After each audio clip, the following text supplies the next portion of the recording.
ఈరోజు ఈ వీడియోలో మీ యొక్క అన్నదాత సుఖీభవ స్టేటస్ని ఈకేవైసీ స్టేటస్ని ఎలా తెలుసుకోవాలో ఈ వీడియోలో తెలియజేయబోతున్నాను.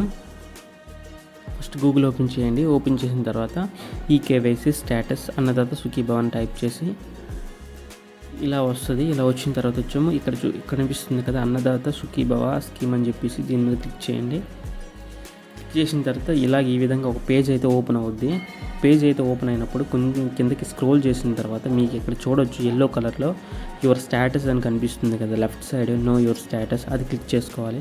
క్లిక్ చేసుకున్నట్లయితే ఇక్కడ ఆధార్ నెంబర్ని ఎంటర్ చేయాలి. ఎంటర్ చేసిన తర్వాత క్యాప్చర్ ఇక్కడ కనిపిస్తుంది ఎల్లో కలర్లో ఉంది కదా 9NM, అది ఇక్కడ క్యాప్చర్లో పెట్టాలి. నేను ఎగ్జాంపుల్ మీకు ఒకటి చూపిస్తాను. ఒక ఆధార్ నెంబర్ టైప్ చేసి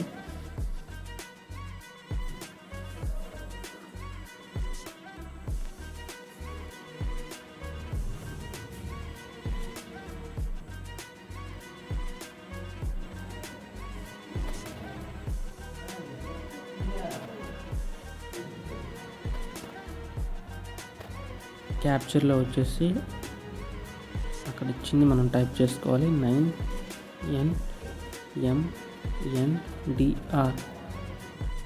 ఇలా టైప్ చేసుకున్న తర్వాత వచ్చేసి మనము సెర్చ్ పైన క్లిక్ చేయాలి. ఆధార్ నెంబరు క్యాప్చర్లో ఫిల్ చేసిన తర్వాత సెర్చ్ మీద క్లిక్ చేసుకోవాలి.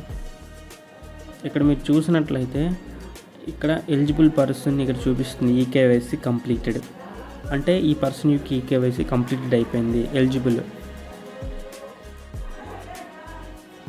అదే ఒకవేళ ఎలిజిబుల్ కాకపోయినట్లయితే ఇక్కడ నో డేటా ఫౌండ్ అని వస్తుంది.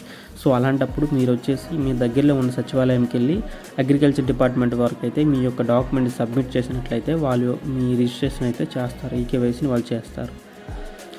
Video thanks for watching, please subscribe.